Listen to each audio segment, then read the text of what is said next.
الشيطان الرجيم بسم الله الرحمن الرحيم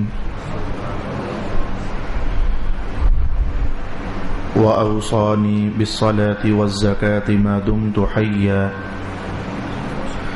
وبرا بوالدتي ولم يجعلني جبارا شقيا والسلام علي يوم ولدت ويوم أموت ويوم أبعث حيا ذلك عيسى ابن مريم قول الحق الذي فيه يمترون ما كان لله أن يتخذ من ولد سبحانه إذا قضى أمرا فإنما يقول له كن فيكون صدق الله مولانا العظيم الصلاة والسلام عليك يا سيدي يا رسول الله الصلاة والسلام عليك يا سيدي يا حبيب الله الصلاة والسلام عليك يا سيدي يا شفيع المذنبين وعلى آلك وأصحابك يا سيدي يا رحمة للعالمين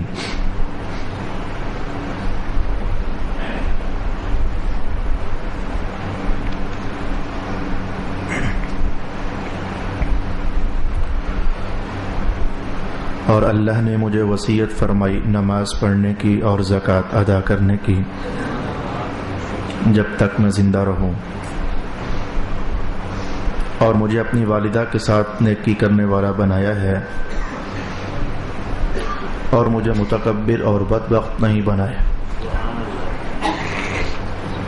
اور مجھ پر سلام ہو جس دن میں پیدا کیا گیا اور جس دن میری وفات ہوگی اور جس دن میں دوبارہ زندہ اٹھایا جاؤں گا۔ یہ عیسیٰ ہیں مریم کے بیٹے، یہی حق بات ہے جس میں یہ شک کرتے ہیں۔ اللہ کی یہ شان نہیں ہے کہ وہ کسی کو اپنا بیٹا بنائے، وہ پاک ہے۔ وہ جب کسی کام کا فیصلہ فرماتا ہے تو اس سے صرف یہی فرماتا ہے کہ ہو جا، سو وہ ہو جاتا ہے۔ صدق اللہ مولانا العظیم۔ حضرت مریم علیہ السلام کا نصیحتوں بھرا اور مواعظ بھرا قصہ قرآن حکیم اپنی تمام تر دلچسپیوں کے ساتھ قاری قرآن کے سامنے لا رہا ہے۔ اس واقعہ کے بہت سارے پہلو اپنے مقامات پر مختلف اسباق اور پند اور نصیحت کے ساتھ ہم سماعت کر چکے۔ سفر یہاں آ پہنچا تھا گفتگو کا کہ حضرت عیسیٰ علیہ السلام نے دودھ پینے کے زمانے میں قوم کو جواب دیا، جبکہ قوم بار بار آپ کی والدہ ماجدہ پر غلط نظروں سے دیکھ بھی رہی تھی، انگلی بھی اٹھا رہی تھی، زبان درازی بھی کر رہی تھی۔ تو آپ نے یہ کلمات ارشاد فرمائے، میں اللہ کا بندہ ہوں، اس نے مجھے کتاب عطا فرمائی ہے، اس نے مجھے نبی بنایا ہے، اور اس نے مجھے برکت والا بنایا، میں جہاں بھی تھا، اور اس نے مجھے وصیت فرمائی، حکم فرمایا نماز پڑھنے کا اور زکوٰۃ کا، میں جب تک زندہ رہوں یہ حکم اس نے مجھے فرمایا، اور اپنی والدہ کے ساتھ اس نے مجھے نیکی کرنے والا بنایا ہے، اور مجھے متکبر اور بدبخت نہیں بنایا۔ یہ خطبہ آپ کا آگے بڑھ جاتا ہے۔ تو میں نے گفتگو یہاں روکی تھی کہ بچپن کا زمانہ، اور آپ فرمائیں کہ رب کائنات نے مجھے حکم ارشاد کیا ہے کہ میں نماز ادا کروں، حالانکہ بچپن کے زمانے میں نماز ادا کرنا لازم نہیں ہوتا، اور اللہ نے مجھے حکم فرمایا کہ میں زکوٰۃ کا حکم ارشاد کیا، حالانکہ کسی نبی پر زکوٰۃ فرض نہیں ہوتی۔ ان دو باتوں کو ذرا ہم تھوڑی دیر کے لیے سماعت کرنا چاہیں گے۔ جہاں تک تفسیری عمود ہے تو وہ تو آپ یوں سمجھیے کہ جیسے ہم میں سے کسی کو کوئی شخص حکم جاری کر دے کہ اچھا بھائی تو نے آج میرے پاس آنا ہے، اس وقت بھلے وہ کہیں اور مصروف ہو، لیکن اس حکم کا تعلق آنے والے زمانوں کے ساتھ ہو سکتا ہے۔ تو رب کائنات یہ دو ہی لفظوں کے اندر ہمیں یہ بات سمجھ آ جانی چاہیے کہ ابھی اس وقت اگر کہ حضرت عیسیٰ علیہ السلام پر نماز فرض نہیں ہے، لیکن رب کائنات نے فرمایا جب آپ عمر کے اس حصے میں تشریف فرما ہو جائیں گے جب میرا حکم لازم ہو جایا کرتا ہے، تو میں ابھی سے کہہ رہا ہوں پھر نماز پڑھیے گا۔ تو میں یہاں سے جو آج ایک مختصر، دلچسپ اور پرانا اور تکرار کے ساتھ عنوان سمجھ پایا، کافی دیر تک میں غور و فکر کرتا رہا قرآن حکیم کے مختلف عنوانات پر، مذہب شریف کے مختلف پہلوؤں اور مختلف مراحل پر میں نے آج اس پر غور و فکر کیا کہ ہم مسلمانوں کو سمجھ جانا چاہیے کہ نماز بھی اللہ کا قرب دیتی ہے، روزہ بھی اللہ کا قرب دیتا ہے، حج ادا کرنا بھی اللہ کا قرب دیتا ہے، درود و سلام پڑھنے سے بھی اللہ کا قرب حاصل ہوتا ہے، قرآن حکیم کی تلاوت بھی اللہ کے نور کی بارش برسا دیتی ہے، مذہب کا ہر عمل صالح یقیناً اللہ کا قرب بندے کو نصیب کرتا ہے۔ لیکن جیسے درجہ بندیاں نہیں ہوتی، نبی ہیں تو نبی تو سارے ہیں، لیکن اللہ کی عطاؤں میں سارے برابر نہیں ہیں۔ مصطفیٰ کریم علیہ السلام کو اللہ نے سب نبیوں کا سردار بنا دیا، سب نبیوں سے زیادہ معجزات عطا فرما دیے، سب رسولوں سے زیادہ عظمتیں عطا فرما دی۔ صحابہ پاک ہیں تو سارے صحابی، سارے جنتی ہیں، اللہ کے منظور رحمت ہیں، منظور نظر ہیں، لیکن پھر اس کے اندر درجہ بندیاں ہیں۔ حضرت ابو بکر صدیق کو اللہ نے سب سے افضل فرما دیا، پھر حضرت عمر ابن الخطاب کو افضل فرما دیا، اللہ حاضل قیاس۔ تو ترتیب ہے، کتابیں ساری اللہ کی کتابیں ہیں، لیکن اللہ رب العالمین نے قرآن کو سب سے اونچا مقام عطا فرما دیا۔ مسجدیں ساری اللہ ہی کے گھر ہیں، لیکن بیت الحرام اور بیت النبی، مسجد نبوی کو اللہ نے اونچا مقام عطا فرما دیا۔ زمانے سارے اللہ ہی کے پیدا کیے ہوئے ہیں، لیکن جمعے کے جو لحظے ہیں، وقت، تو ان زمانوں کو اللہ نے زیادہ ہی برکت عطا فرما دی، حتیٰ کہ خود رسول پاک علیہ السلام نے یہ جملہ ارشاد فرما دیا کہ تمام دنوں کا سردار ہے جمعۃ المبارک۔ مہینے سارے اللہ ہی کے تو ہیں، لیکن رمضان کے مہینے کو اللہ نے خاص مقام عطا فرما دیا۔ تو جیسے یہ ایک چیز تھی جو میں نے مختلف پہلوؤں سے آپ کے سامنے لائی، تو جان جائیے کہ یہ بھی ایک عنوان ہے، عبادتیں ساری اللہ ہی کے لیے ہیں، ہر عبادت کا نتیجہ ہوتا اللہ کا قرب ہی ہے، لیکن نماز کا ان تمام عبادات میں کچھ خاص ہی مقام ہے۔ میں آپ کی توجہ آج اس بات کی طرف لانا چاہوں گا کہ نماز کا کچھ زیادہ ہی مقام ہے۔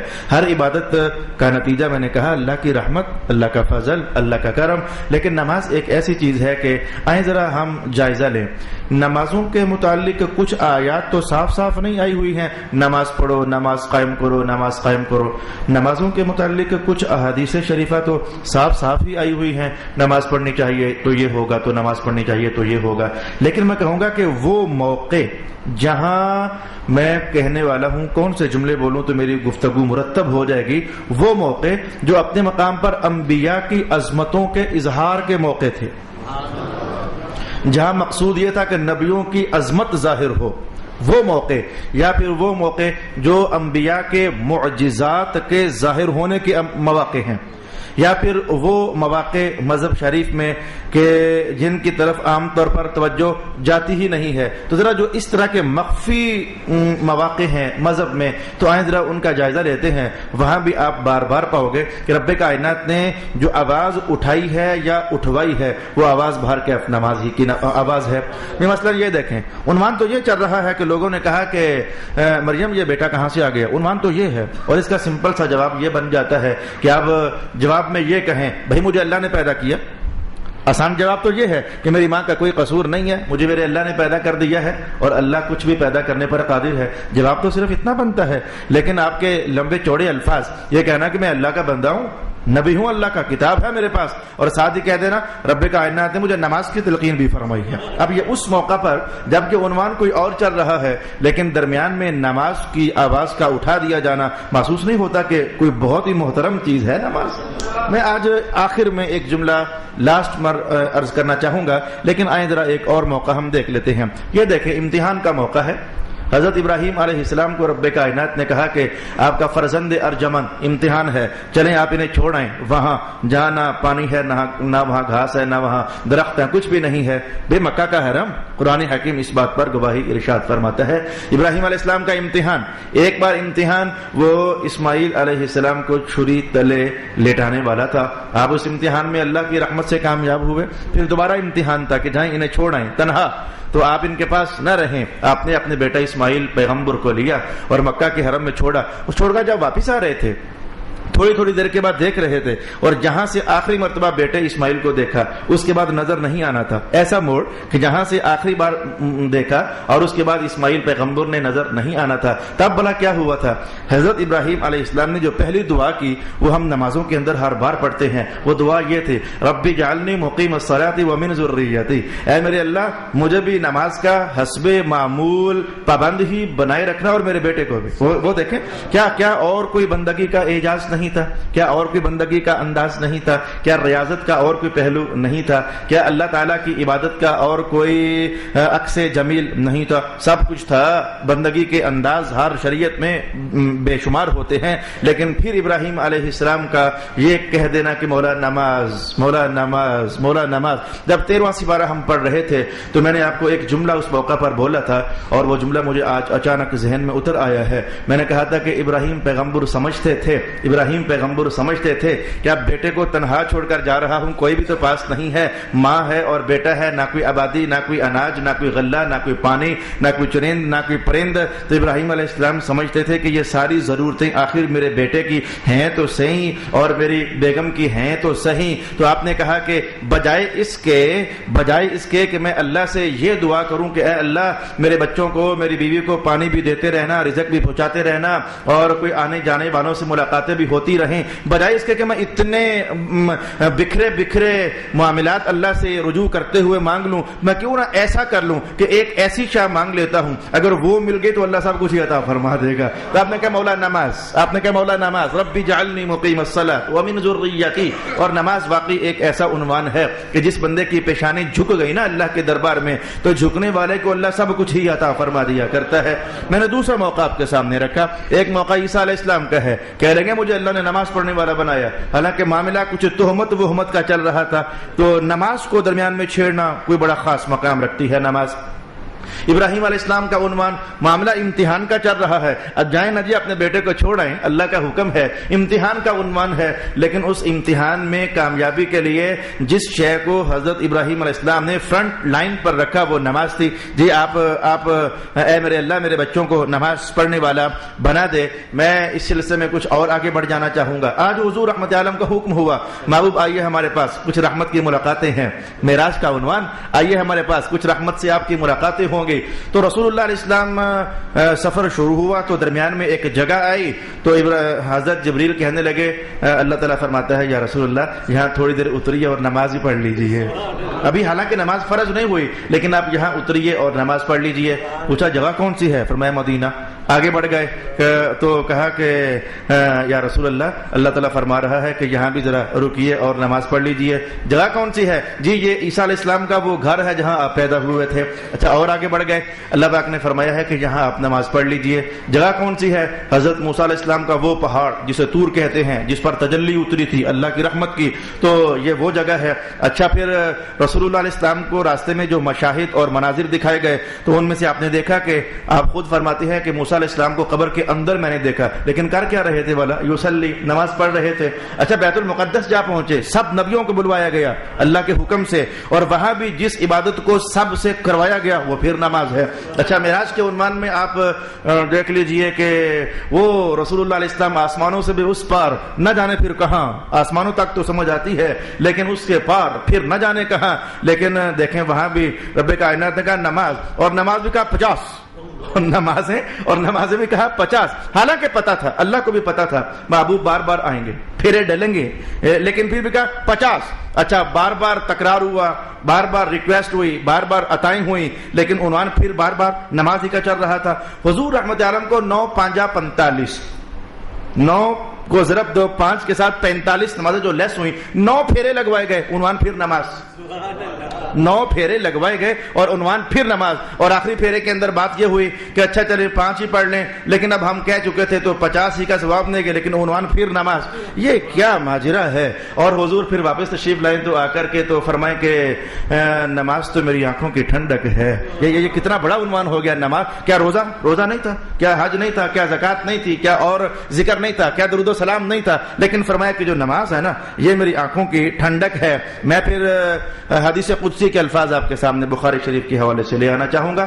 یہ وہ مقامات ہیں جو عنوان کوئی اور چل رہا تھا، عنوان تو معراج کا چل رہا تھا، عنوان تو رسول اللہ کی عظمتوں کا چل رہا تھا، لیکن درمیان میں کتنی بار نمازوں کا حوالہ آ گیا. اب یہ دیکھیں نماز قرب خدا، عنوان قرب خدا بندی کا ہے.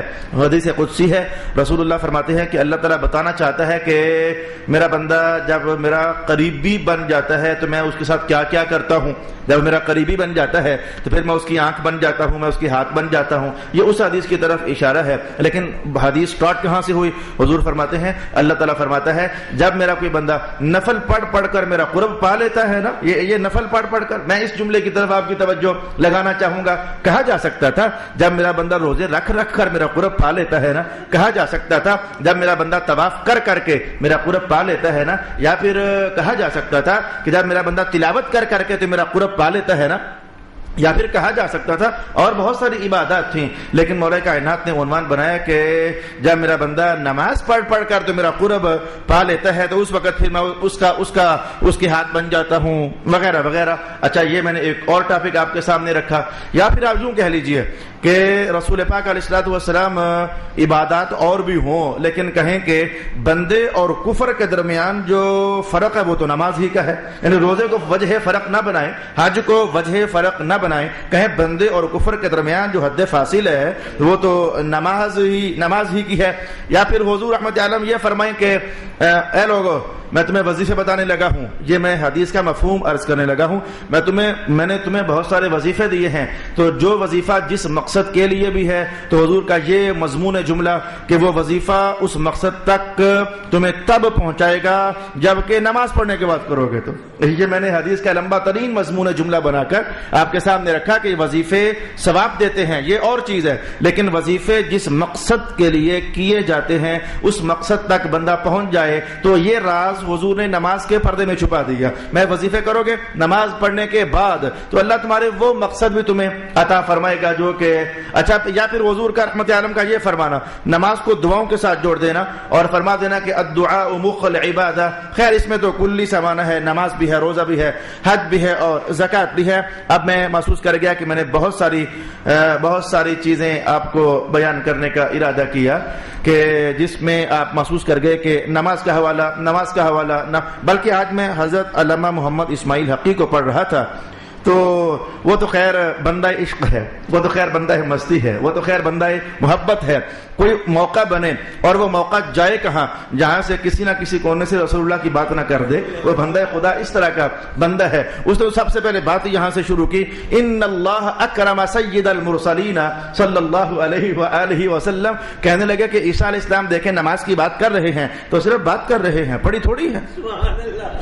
بچپن میں دودھ پینے کے زمانے میں عیسیٰ علیہ السلام نماز کی بات کر رہے ہیں تو بس بات کر رہے ہیں، پڑھی تو نہیں ہے نا. لیکن جو ہمارے حضور ہیں نا، جب دنیا میں تشریف فرما ہوئے تھے تو آپ نے عملاً سجدہ کر کے دکھایا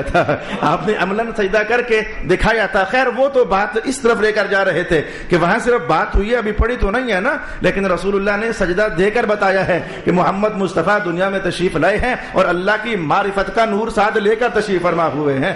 اچھا محترم، انہوں نے تو یہ کہا کہ سجدہ کر کے بتایا، لیکن میں کہنا چاہوں گا کہ رسول اللہ بھی دنیا میں تشریف فرما ہوں تو سب سے پہلی جو عبادت فرمائیں وہ سجدے کی صورت میں ادا فرماتے ہیں. کیا ابھی تک آپ کے دل کو تسکین نہیں ہوئی ہے کہ ہم جان جائیں، احساس میں بات اتار لیں کہ نماز ایک ایسی شے. اچھا پھر میں قرآن حکیم کا ایک اور پہلو، بھائی ٹھیک ہے آیت اتری ہے روزے رکھو، بھائی ٹھیک ہے آیت اتری ہے کہ حج ادا کرو، بھائی مانتا ہوں کہ آیت اتری ہے کہ مثلا والدین کے ساتھ حسن سلوک کرو، بھائی مانتا ہوں کہ آیت اتری ہے کہ زکات ادا کرو. لیکن جاننا چاہو گے یا پھر دہرانا چاہو گے کہ ان سب کے لیے آیتیں اتری ہیں جو میں نے عنوان بولے، لیکن نماز ایک ایسا ٹاپک تھا رب کائنات نے فرمایا اور فرماتا ہی چلا گیا نماز پڑھنا، اور پھر کہا نماز پڑھنا، پھر کہا نماز پڑھنا، پھر کہا نماز پڑھنا، پھر کہا نماز پڑھنا، پھر کہا نماز پڑھنا، عدد 100 سے بڑھ گیا، کہا پھر نماز پڑھنا، عدد 200 سے بڑھ گیا، کہا پھر نماز پڑھنا، عدد 300 سے تجاوز کر گیا، کہا پھر نماز پڑھنا،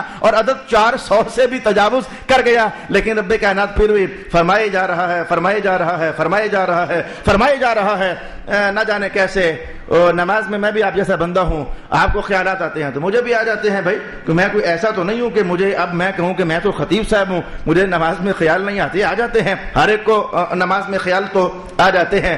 میں عشاء کی نماز میں جماعت میں اور سجدے کی حالت میں نہ جانے یہ خیال بار بار گردش کرنے لگ گیا کہ ہو نہ ہو اس میں اللہ کی طرف سے بھی ایک اہتمام تھا اور رسول پاک علیہ الصلوۃ والسلام کی طرف سے بھی ایک مخفی اہتمام تھا۔ اللہ ہے نا بندوں کی ضرورتوں کی تکمیل خوب جانتا ہے، اللہ ہے نا، اللہ وہ جانتا ہے کہ بندے کی ضرورت کیا ہے۔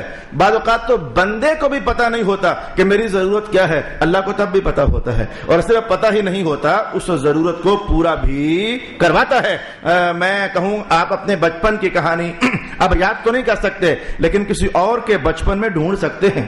آپ اپنے بچپن کی کہانی یاد نہیں کر سکتے لیکن کسی اور کے بچپن میں ڈھونڈ سکتے ہیں۔ کون سی کہانی؟ اپنی ماں سے پوچھ کر دیکھنا، یا پھر آپ آج کسی بچے کی ماں سے پوچھ کر دیکھ لو کہ وہ بچہ بول نہیں سکتا کہ بھوک لگی ہے لیکن ماں کو پتہ چل جاتا ہے کہ بھوک لگی ہے۔ یہ پتہ چلنے کا سسٹم اللہ نے اصل میں رکھا ہوا ہے۔ وہ ماں کو سمجھ آ جاتی ہے کہ میرے بیٹے کو یا میری بیٹی کو بھوک لگ گئی ہے کوئی نظام، وہ میں چلیں یہاں نہیں کہتا، وہ کسی ماں سے ہی آپ پوچھ لیں، اپنی ہی ماں سے پوچھ لیں، اپنی بیگم سے پوچھا جا سکتا ہے۔ یہ جملہ میں نے اس لیے کہا کہ اللہ ہے نا اسے بندوں کی ضرورتوں کا خوب پتہ ہے اور ضرورتیں پوری کیسے کرنی ہیں یہ بھی خوب پتہ ہے۔ جو اللہ بندے کے دودھ کا خیال رکھے، بندے کے پانی کا خیال رکھے، بندے کے سانسوں کی آمد و رفت کا خیال رکھے کہ میرے بندے کی ضرورت ہے، وہ اللہ جانتا ہے کہ میرے بندے کی تمام ضرورتوں میں یہ ضرورت بھی ہے کہ اسے کئی بار میں رحمت عطا کروں تو ہی اس کے گزارے چلیں گے، کئی بار میں اسے رحمت عطا کروں تو ہی اس کے گزارے چلیں گے۔ اب اللہ بھی جانتا ہے کہ میں نے روزوں کا سسٹم دیا ہے لیکن یہ تو سال کے بعد بندہ رحمت کمائے گا، میں نے حج کا نظام دیا ہے لیکن یہ تو زندگی میں کوئی ایک بار یہ عنوان نبھائے گا، ہم نے زکوٰۃ کا عنوان بھی دیا ہے لیکن یہ تو سال میں پھر وہ بھی کوئی ہوگا جو زکوٰۃ دے کر کے تو اللہ کی رحمت کمائے گا، لیکن ہم جانتے ہیں کہ ہمارے بندوں کی ضرورت رحمت کمانے والی یہ سال بعد نہیں ہے، یہ زندگی میں ایک بار نہیں ہے، یا پھر یہ صرف مالداروں کی ضرورت نہیں ہے، غریبوں کی بھی ضرورت ہے۔ مولا پھر اہتمام کیا ہے میرے آقا، اہتمام کیا ہے؟ رب کائنات نے کہا بس ہم نے رحمت کا ایک ایسا عنوان تمہیں دے دیا ہے، تم 5 بار آؤ گے اللہ تمہیں 5 بار ہی رحمت عطا فرما دے گا۔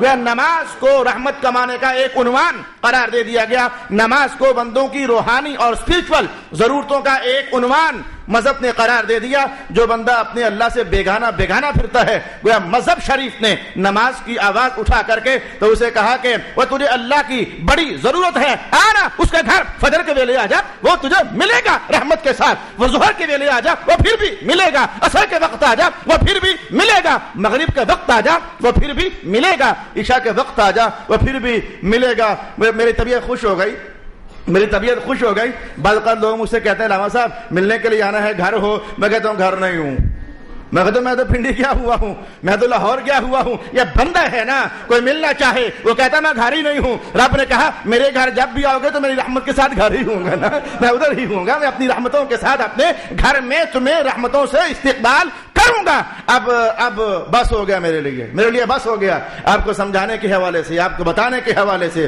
آپ کی رغبتیں بیدار کرنے کے حوالے سے۔ مسلمانوں آپ اللہ کے گھر کو ویران نہ ہونے دو، اللہ تمہیں ویران نہیں ہونے دے گا۔ اللہ کے گھر کو خالی نہ رکھو ورنہ کہیں خود خالی دامن نہ رہ جانا۔ میں نے بڑے بس میں کیا مشاہدات بیان کروں، اللہ سے ڈر ہی لگتا ہے، وہ بھی اللہ کے بندے ہیں، اللہ انہیں بھی ہدایت عطا فرما دے۔ ان کی تصویریں لانے سے بہتر تھا میں نے دعا کر دی، اللہ بے نمازوں کو نماز کی توفیق عطا فرما دے، جو بے سجدہ ہیں اللہ انہیں سجدے کا نور عطا فرما دے، جو بے طہارت ہیں اللہ انہیں طہارت اور تقوی کی رحمتیں عطا فرما دے۔ تو آئیں ذرا دیکھتے ہیں، لفظ ایک تھا لیکن کتنی مخفی کہانیاں اپنے اندر رکھے ہوئے تھا۔ کہنے لگے وَأَوْصَانِي بِالصَّلَاةِ، مجھے رب نے کہا ہے نماز پڑھنی ہے، موسیٰ عیسیٰ علیہ السلام مجھے رب نے کہا ہے نماز پڑھنی ہے، اور ساتھ ہی دوسرا عنوان چھیڑ دیا اور کہا کہ والزکات، اور رب تعالیٰ نے مجھے زکات کا حکم بھی دیا۔ ویسے لفظ کیا بات ہے قرآن حکیم کی. یہ نہ کہا کہ زکوٰۃ ادا کرنے کا حکم دیا, یہ زکوٰۃ ادا کرنا یہ راضی کی اور بن جاتا ہے. کہا زکوٰۃ کا حکم دیا. یہ فرق ہے ان دونوں باتوں میں. مجھے رسول پاک علیہ السلام کا وہ فرمان اس وقت یاد پڑ رہا ہے. حضور فرمایا کرتے تھے کہ میرا جو قرآن ہے نا, اس کا لفظ ایک ہوتا ہے, لیکن اسی ایک لفظ سے راستہ ادھر بھی جا رہا ہوتا ہے, راستہ ادھر بھی جا رہا ہوتا ہے. وہ چاہو تو ادھر کا راستہ ڈھونڈ لو, چاہو تو ادھر کا راستہ ڈھونڈ لو. اب اگر کہا جاتا ہے نا کہ زکوٰۃ دینے کا حکم دیا, جیسے کہ ہمیں کیا کہا, اقیموا الصلاۃ وآتوا الزکاۃ, نماز پڑھو اور زکوٰۃ دو. یہ دو کے لیے لفظ استعمال ہوا, آتو, زکوٰۃ دو. لیکن عیسیٰ علیہ السلام کہتے ہیں اللہ نے مجھے وصیت کی ہے زکوٰۃ کی, زکوٰۃ دینے کی نہیں. یہ کیا صداقت ہے قرآن کی. زکوٰۃ دینا یہ تو ٹائٹل کو فائنل کر دیتا ہے, عنوان کو کلیئر کر دیتا ہے کہ زکوٰۃ دینا جو دی جاتی ہے وہ زکوٰۃ ہی ہوتی ہے, پیسے ہی ہوتی ہے. تو زکوٰۃ وہی ہوئی جو ہم سمجھتے ہیں. اگر دینے کی بات ہوتی تو پھر معنی یہی ہوتا کہ زکوٰۃ وہی ہے جو ہم سمجھتے ہیں, مال میں سے نکال کر دے دینا. لیکن رب کائنات نے ایتا آتو یہ بات ہی نہیں کہ بس زکوٰۃ کا حکم دیا ہے. اور ویسے بھی یاد رکھنا کہ نبیوں پر زکوٰۃ فرض نہیں ہوتی. وجہ کیا ہوتی ہے؟ نبیوں کی شان ہی کچھ اور ہوتی ہے. رسول اللہ کا جملہ کبھی یاد کیا؟ حضور فرمایا کرتے تھے کہ اللہ نے میں محمد کے جسم کو اہل جنت کی طرز پر بنایا ہے. میں محمد کے جسم کو اہل جنت کی طرز پر بنایا ہے. اور اہل جنت کی طرز کیا ہے؟ بڑا وسیع عنوان ہے. ان میں سے ایک شے یہ ہے کہ جنت والوں کو دولت کی ہرس نہیں ہے, جنت والوں کو وہ مال سے ہرس نہیں ہے. وہ جنت میں اللہ نے ہر ہرس ختم فرما دی ہے. جو بندے کے اندر منفی احساسات بیدار کر دے, تو ہر نبی کی شان, وہ مال جمع ہی نہیں کرتا, مال سٹاک کرتے ہی نہیں ہے, اور سٹاک ہی نہیں کرتے, چاہے جائے کہ سال سال بھر گھر میں رکھیں. یہ نبی کی شان ہی نہیں ہوتی. میں 2-3 حوالے کہہ دیتا ہوں. ابراہیم علیہ السلام کے پاس دنیا کی کل جمع پونجی بلا کیا تھی. ایک آپ کے پاس پیالہ تھا, ایک آپ کے پاس کنگا شریف تھا, تو ایک آپ کے پاس جوتا شریف تھا. تو کسی موقع پر آپ نے دیکھا کہ پانی کے کنارے پر ایک بندہ دونوں ہاتھوں کو لپ بنا کر, بک بنا کر اور برتن بنا کر پانی پی رہا ہے. آپ نے کہا اچھا اس کا مطلب یہ ہے کہ پیالہ میرے پاس زیادہ ہے. وہ پیالہ اللہ کے راستے میں دے دیا. تو میں بس یہی سے کہنا چاہوں گا, مال جمع کرنا تو دور کی بات ہے, ایک پیالہ ہے کہا یہ بھی زیادہ ہے, یہ بھی دے ہی دیتے ہیں. اس لیے حضرت یحییٰ علیہ السلام ہوئے یا حضرت عیسیٰ علیہ السلام ہوئے, بڑی زاہدانہ زندگی. اور ہر نبی کی شان یہی ہوتی ہے, بڑی زاہدانہ زندگی. یہ دیکھیں ابراہیم علیہ السلام ہے, وہ دسترخوان لگا ہوا ہے, کھانے پر پڑے ہوئے ہیں, لیکن کھا ہی نہیں رہے ہیں. ابراہیم پیغمبر کھا نہیں رہے, کہنے لگا اکیلے کبھی کھایا نہیں ہے, اللہ کا کوئی بندہ آئے گا ساتھ مل کر کھائیں گے. اب یہ دیکھو مال ہے لیکن خرچ خرچ خرچ خرچ, قریب ترین کی تصویر حضور آپ کے سامنے نہیں ہے. رسول اللہ علیہ السلام نے سلام پھیرا, اٹھ کر جلدی سے گھر چلے گئے, نہ دعا کی. اس لیے فی بعض الاوقات, آج میں کہوں بڑے زمانوں کی بات کہہ رہا ہوں, آج پہلے کبھی نہیں کہا, آج میں پہلی بار کہہ رہا ہوں. ایک موقع یہ ہے اور ایک موقع اور بھی ہے, لیکن کم ایسا ہوا ہے کہ رسول پاک علیہ السلام نے فرضوں کا سلام پھیرا اور دعا کیے بغیر اٹھ کر تشریف لے گئے. کم ایسا ہوا ہے, اور پھر اپنی باقی نماز جو ہے وہ آپ نے شروع فرما دی. یہ مجھے اس لیے بھی یاد پڑ گیا کہ ایک دن ایسا ہوا کہ حدیث شریف پڑھ کر فارغ ہوئے تو میرے استاد گرامی حضرت علامہ سید ریاض حسین شاہ صاحب فرمانے لگے چل جماعت کرا. وہ ہم اسٹوڈنٹ سارے, تو حکم تھا, میں نے نماز پڑھائی, میں نے سلام پھیرا تو آپ نے ساتھ ہی نفل شروع کر دیے, وہ جو سنتیں ہوتی ہیں وہ شروع کر دی. میں انتظار ہی میں کہ دعا نہیں کرنی ہے, تو اب میں اکیلا کیا دعا کرتا, میں نے بھی نماز شروع کر دی. جو سنت نفل بنتے تھے بالکل فارغ ہونے کے بعد کہا کہ کبھی رسول اللہ ایسا کیا کرتے تھے. مجھے فرمانے لگے کبھی. تو میں نے کہا چلو تنہائیاں ہیں, کوئی بیگانے لوگ بھی نہیں ہیں, علم کی سمجھ بوجھ رکھنے والے ہو, چلو یہ سنت بھی ادا کر لی جائے. تو میں نے کہا کہ رسول اللہ علیہ السلام گھر تشریف لے کر نہیں گئے, اور پھر جب واپس آئے تو صحابہ نے پوچھا میرے سرکار آج خیر ہو, یہ کیا ماجرا تھا, سلام پھیرنا, دعا نہ کرنا, جلدی سے جانا اور آ جانا. کہا وہ ایک دینار تھا جو میرے مصلے کے نیچے پڑا رہ گیا تھا, مجھے بار بار خیال آ رہا تھا یہ نہیں رہنا چاہیے تھا, یہ دے ہی دیا جانا چاہیے تھا. تو نبی اور اللہ کا رسول زاہدانہ زندگی گزارا کرتے ہیں, تو مال جمع ہی نہیں کرتے, تو زکوٰۃ کا ان پر عنوان بنتا ہی نہیں ہے. تو پھر یہ کیا ماجرا ہو گیا؟ علامہ آلوسی نے کہا ہے روح المعانی کے اندر, سید محمود آلوسی نے ارشاد فرمایا ہے کہ یہ پھر زکوٰۃ وہ نہیں ہے جو پیسہ جمع کرنے کے نتیجے میں لازم ہوتی ہے, یہ پھر زکوٰۃ وہ نہیں ہے.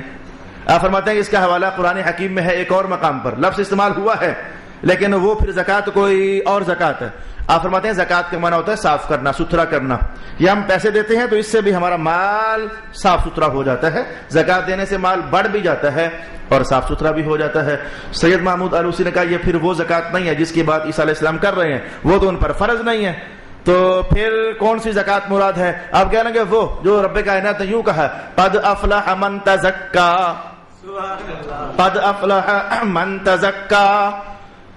اللہ نے اس بندے کو کامیابی عطا فرما دی جس بندے نے اپنے آپ کو اندر باہر سے صاف ستھرا کر لیا. یہ تزکا, زکات, تزکا, یہ زکات سے یہ وہ زکات مراد ہوئی. تو عیسیٰ پیغمبر کہتے ہیں کہ رب کائنات نے مجھے نماز پڑھنے کا بھی حکم دیا ہے اور اپنے آپ کو ستھرا رکھنے کا بھی حکم دیا ہے. میں بولا کیوں آہستہ ہوا ہوں؟ ایک مقصد ہے میرے پاس. میں بولا کیوں آہستہ ہوا ہوں کہ اللہ نے مجھے نماز پڑھنے کا حکم بھی دیا ہے اور کہا ہے کہ صاف ستھرے بھی رہیں. آپ لوگوں کو کہنے والا ہوں میرے دوست, میرے بھائی, رب کائنات جب ایک بات کے ساتھ دوسری ملا کر کہتا ہے تو پیچھے کوئی حکمت ہوتی. مثال کہنے کے لیے, ذہنوں کو قریب کرنے کے لیے میں یوں کہتا ہوں, رب کائنات نے کہا رزق حلال کھاؤ اور اچھے عمل کرو. اس پر تفسیر آپ سن چکے ہو. رازی نے ارشاد کیا کہ اچھے عمل کا رزق حلال کے ساتھ گہرا تعلق ہے. حرام کھانے والا اچھا عمل کرتا ہی نہیں, کر لے تو قبول نہیں ہوتا. تو یہ دو باتیں ملا کر کہیں نا, اچھا عمل کرو اور رزق حلال کھاؤ, یہ دو باتیں ملا کر کہیں. یا پھر آپ دیکھیں کہ رب کائنات نے کہا عبادت کرنا میری, حسن سلوک کرنا والدین سے, یہ دو باتیں ملا کر کہیں. تو اس پر میں نے آپ کو 5 وجوہات بیان کی تھیں کہ اللہ کی عبادت کا والدین سے کیا تعلق ہے. جو کہا کہ عبادت اللہ کی اور احسان والدین کے ساتھ, ان 5 میں سے ایک میں ذہن کو تازہ کرنے کے لیے ذرا کہوں, ذہن کو تازہ کرنے کے لیے کہوں. ادھر دیکھو تو اللہ کی شان ہے کہ ہزاروں عیب دیکھ کر بھی پردے ڈال دیتا ہے. یہ درس ہو چکا لیکن میں بات قریب کرنا چاہتا ہوں. اور پھر اللہ کے بعد دیکھو تو چاچے تائے کی نہیں, وہ تو عیبوں کو اچھالتے ہیں. دوستوں کی نہیں, وہ تو عیبوں کو اچھالتے ہیں. محلے داروں کی نہیں, وہ عیبوں کو اچھالتے ہیں. یہ ماں ہوتی ہے اور باپ ہوتا ہے. بہت سارے عیب دیکھ کرنا کبھی کسی کے سامنے کہتے نہیں ہیں میرا بچہ بڑا گندا ہے, شرابی ہے اور کبابی ہے اور یہ ہے اور وہ ہے. جب بھی کسی اور کے سامنے بات کرتے میرا پتر بڑا اچھا ہے, وہ جناب نمازی پڑھتا ہے, نہ بھی پڑھتا ہو نا. تو ادھر دیکھو رب کائنات نے کہا شان ہماری تھی عیب دیکھنا چھپا دینا, اور ادھر تمہارے والدین کو ہم نے یہی مقام عطا کر دیا. تو پھر عبادت میری کرنا, حسن سلوک والدین کے ساتھ کرنا, یہ دو باتیں ملائیں. کوئی لاجک تھی نہ پیچھے. ایسے ہی اقیموا الصلاۃ وآتوا الزکاۃ, اب اس پر نہیں بولتا, وقت بھی ہمارا قریب ہو رہا ہے. نماز کو زکات کے ساتھ ملا کر کہا. اب یہاں دیکھیں یہ ان ٹاپک میں سے ایک اور عنوان ہے. یا پھر آگے دیکھیں جبارا شقیا. عیسیٰ علیہ السلام کہتے ہیں وَلَمْ يَجْعَلْنِي جَبَّارًا شَقِيًّا, اللہ نے مجھے متکبر نہیں بنایا اور نافرمان نہیں بنایا. سیوطی کہتے ہیں جو نافرمان ہوتا ہے نا اللہ کا, وہی تو متکبر ہوتا ہے. یہ تکبر اور نافرمانی کٹھے چلتے ہیں, یہ آج سیوطی کا بیان ہے. اسی لیے جو اللہ سے ڈرنے والا ہے وہ کبھی متکبر نہیں ہوتا. نماز پڑھنے والا کبھی متکبر نہیں ہوتا, اللہ اسے بچا لیتا ہے. یہ تکبر وہی کرتا ہے جسے اللہ کا ڈر نہیں ہوتا, نافرمان ہوتا ہے. تو ملا کر کہا کوئی راز تھا نا یار. یہاں دیکھیں ارشاد ہوا. عیسیٰ علیہ السلام کہتے ہیں میرے اللہ نے مجھے کہا نماز بھی پڑھنا اور گناہوں سے بھی بچے رہنا, اندر باہر کو صاف ستھرا بھی رکھنا, اندر باہر سے صاف ستھرا بھی رکھنا. کاٹن ہو لیکن میلا اچھا نہیں لگا کرتا, چٹے کپڑے پر ہو داغ اچھا نہیں لگا کرتے. گورا چٹا بندہ ہو لیکن میں پنجابی کا لفظ بولوں گا, اس کے منہ پر گراریں لگی ہوئی ہو, نہیں وہ پھبتا نہیں, اچھا نہیں لگتا. میرے پاس ایک قاری صاحب پڑھنے آتے ہیں آج کل, بڑے جر و رتیال سے, میں کچھ اور کہتے رک گیا, جر و رتیال سے پڑھنے آتے ہیں. تو نابینا ہے, بڑے خوبصورت حافظ. تو ان کی ٹوپی میلی. میں نے کہا اتنے سونے حافظ ہو تو ٹوپی میلی. نہیں جی کل تو ہو کر آنا. کہتا جی کہ ٹھیک ہے استاد صاحب تو ہو کے آؤں گا. تو بندہ سونا ہو, اس کا امامہ گندا ہو, بندہ سونا ہو, اس کی ٹوپی گندی ہو, بندہ سونا ہو, اس کا لباس گندا ہو, پھبتا نہیں ہے, اچھا نہیں لگتا ہے. اچھا تو رب کائنات نے کہا کہ عیسیٰ پیغمبر بندہ نمازی ہو اور جھوٹ بولے اچھا نہیں لگتا. سمجھ رہی بات؟ بندہ نمازی ہو فراڈ کرے نہیں اچھا لگتا. بندہ نمازی ہو حرام کھائے نہیں اچھا لگتا. بندہ نمازی ہو نظر گندی ہو نہیں اچھا لگتا. بندہ نمازی ہو گالی گلوچ کرے نہیں اچھا لگتا. یہ وہ ہے جو پبلک میں چل رہا ہے. نماز بھی پڑھتے ہو, گالیاں بھی نکالتے ہو. نماز بھی پڑھتے ہو, حرام بھی کماتے ہو. نماز بھی پڑھتے ہو, اوروں کی بیٹیاں بھی دیکھتے ہو. نعوذ باللہ العزیز, گندا عنوان. نمازیں بھی پڑھتے ہو, اپنی ماں کی نافرمانی بھی کرتے ہو. نمازیں بھی پڑھتے ہو, اپنے باپ کو ستاتے بھی ہو, نمازیں بھی پڑھتے ہو اور پڑوسیوں کو تنگ بھی کرتے ہو, نمازیں بھی پڑھتے ہو اور کتنے لوگوں کو آج تک ستا چکے ہو. رب کائنات کا عیسیٰ پیغمبر, نماز بھی اور ظاہر باطن سے صاف رہنا بھی. یہ نمازی بندہ یہ سارے عیب اس میں ہو نہیں اچھا لگتا. اللہ کہتا نہیں اچھا لگتا نا ہمیں, بس اس لیے ارشاد ہوا وَأَوْصَانِي بِالصَّلَاةِ وَالزَّكَاةِ. اور پھر جیسے نماز کی بڑی اہمیت تھی, جملہ صاف صاف سمجھ آ رہا ہے. آج کل ویسے بھی حسامی ہم پڑھ رہے ہیں, تو حسامی میں آج کل یہی عبارات ہماری چل رہی ہے کہ کبھی مسئلہ عبارت میں لکھا ہوتا ہے تو عبارت النص ہو گئی, کبھی لفظوں میں نہیں ہوتا لیکن سمجھ آ رہا ہوتا ہے جی اشارت النص ہو گئی, کبھی وہ علت کے طور پر مفہوم ذہن میں اترتا ہے, چلو جی دلالت النص ہو گئی, یا پھر کبھی کلام کا تقاضا ہوتا ہے, چلو جی اقتضاء النص ہو گئی. یہ لفظ سارے آپ کے محلے کے نہیں ہیں لیکن مجبوراً میں نے بولے ہیں. یہ کیا دیکھنا چاہو گے, ایک اور باریک سبق کیا دیکھنا چاہو گے؟ بچپن کا زمانہ اور حکم آ گیا صاف ستھرا رہنا ہے. اس کا مطلب یہ ہوا کہ یہ جو باطنی طہارت ہے اور گناہوں سے بچنے والی طہارت ہے اور رذائل سے اپنے آپ کو محفوظ کرنے والی طہارت ہے, یہ وہ عنوان ہے کہ رب تعالیٰ سمجھا رہا ہے کہ جوانی سے پہلے عادت ڈال لو گناہ نہ کرنے کی. جوانی سے پہلے ہی اپنے آپ کو اس اتوار میں ڈھال لو کہ جس میں بندے کے قریب سے بھی گناہ پھٹکتا ہی نہیں ہے. وہ والدین کتنے کمزور واقع ہوئے ہیں جو بچوں کی غلطیوں پر یہ کہہ کر اگنور کر دیتے ہیں, اور بڑا ہوگا تو سمجھ جائے گا, دیکھی جائے گی بچہ ہے ابھی. نہیں, رب کائنات نے کہا پیغمبر پیارے بچپن ہے, گناہ اس زمانے میں ہوتے نہیں ہیں لیکن ہمیں اچھا لگے گا. یہ قوم کو سمجھایا جا رہا ہے, اچھا لگے گا کہ بچپن ہی سے بندہ صاف ستھرا ہو, اور یہ باپ کی سہنی صحبت کی وجہ سے ایسا ہوگا, ماں کی پاکیزہ صحبت کی وجہ سے ایسا ہوگا. میں خوش ہو گیا, اللہ نے میری مدد فرمائی اور حدیث کے الفاظ یاد پڑ گئے. وہ 7 بندے, وہ 7 کیٹیگریز, وہ 7 گروپس اور وہ 7 جماعتیں جن کے بارے میں حضور پاک علیہ السلام نے فرمایا نہیں تھا کہ قیامت کا دن ہوگا تو اس دن سایہ تو ملنا ہی نہیں ہے. یوم لا ظل الا ظلہ, میں قیامت کا دن جب سایہ ہونا ہی نہیں ہے سوائے اس کی رحمت کے سائے کے, اور وہ تو ہر ایک کو نہیں ہے نا. تو حضور نے فرمایا کہ جس دن سایہ نہیں ہوگا 7 طرح کے لوگ ہیں, اللہ ان کو فرمائے گا اوروں کے لیے سایہ نہیں لیکن تم آؤ میں تمہیں عرش کا سایہ عطا فرماتا ہوں. انہیں سایہ عطا فرمائے گا. ان میں سے ایک کون تھا جو ہمارے ٹاپک سے جڑ گیا ہے؟ حضور پاک علیہ السلام نے فرمایا کہ شاب نشأ فی اطاعت اللہ, وہ نوجوان جو جوانی کے دائروں میں داخل ہوا تو اس حالت میں داخل ہوا کہ اس کی عادت بن چکی تھی اللہ کی اور رسول اللہ کی اطاعت کرنے کی عادت بن چکی تھی. یہ میں نے آج بہت لمبا ترجمہ کر دیا ہے بات کو سمجھانے کے لیے. اس کی عادت بن چکی تھی. وہ تو کب سے لگا ہوا تھا. اللہ اکبر, اللہ کی رحمت پر پھر خوش ہو گیا. حضور نے فرمایا نہیں کہ 7 سال کا عہدہ شروع کروا دینا, یہ محسوس کرو نا یہ کیا ہے. پھر نماز ہی کا عنوان, یا یوں کہو کہ پھر طہارت ہی کا عنوان, یا پھر یوں کہو کہ پھر چونکہ نماز ہے جو گناہوں سے روکتی ہے, کیا 7 سال کا عہدہ شروع کرا دینا. حضور پڑھتا نہیں ہے, میں تھوڑا صبر کر لو. 8 سال میں پھر حکم, حضور اب بھی نہیں پڑھتا. 9 سال حضور اب بھی نہیں پڑھتا, میں تھوڑی بہت پھینٹی لگا لو. یہ حکم دیکھیں, یہ روزوں پر پھینٹی لگانے کا حکم نہیں, یہ حج پر پھینٹی لگانے کا حکم نہیں. مذہب نے کہا نا کہ بچپن ہی سے بچے صاف ہو رہے ہیں تو اچھا رہے گا.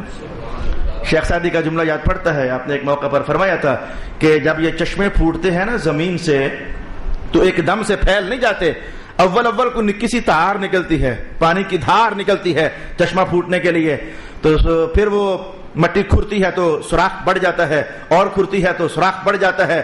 تو سعدی نے فرمایا تھا کہ اگر وہ سوراخ پھوٹنے لگے تو وہاں سوئی گاڑ دو, ہو سکتا ہے چشمہ رک جائے, لیکن اگر وہ پھٹ گیا نا, ہاتھی بھی بٹھاؤ گے تو رکے گا نہیں. یہ چشمے ہاتھیوں کے بٹھانے سے پھر رکا نہیں کرتے. یہ میں نے ترجمہ کر دیا اس فارسی کلام کا. تو میرے دوستو, اگر چاہتے ہو کہ بچے حضور احمد عالم کے غلام بن کر زندگی جئیں, ان کے وجود میں حسین پاک کے کردار کی جھلک نظر آئے اور وہ مصطفیٰ کریم کے نوکر لگیں, چاہتے ہو تو پھر اگنور مت کیا کرو. بچے کی غلطی اگنور مت کیا کرو. فوراً ڈانٹا, چلو نہ ڈانٹا, پیار سے سمجھایا. اور میرا اپنا تجربہ ہے, اللہ کے فضل سے میں ہی بال بچے دار ہوں, یہ میرا اپنا تجربہ ہے. یہ پیار کی سٹ یہ ایسی ہوتی ہے کہ بچے کو گھائل کر دیتی ہے. وہ ڈنڈے کی مار میں شاید وہ اثر نہیں ہے جو پیار کی ضرب میں رب کائنات نے اثر رکھا ہوا ہے.